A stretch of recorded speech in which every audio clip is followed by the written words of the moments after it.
Welcome to doassignment-ca. Here is the problem. A particle moves along a straight line with position s equals 10t squared plus 20 millimeters. Find, part A, the displacement from t equals 1 second to t equals 5 seconds. Part B, the average velocity over that interval. And part C, the acceleration at t equals 1 second. Now let us work through the solution step by step. For displacement, we evaluate the position function at t equals 1 second and at t equals 5 seconds, then subtract the two values.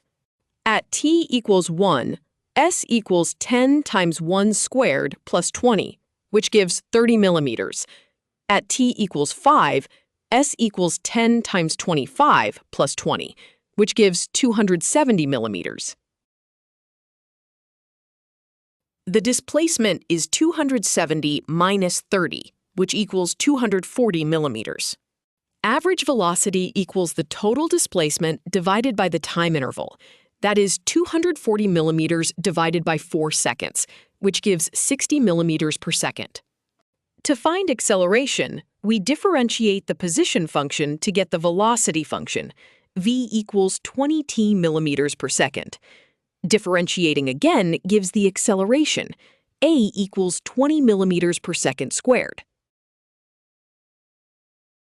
Because the second derivative of a quadratic position function is a constant, the acceleration is 20 millimeters per second squared at t equals 1 second and at every other time as well.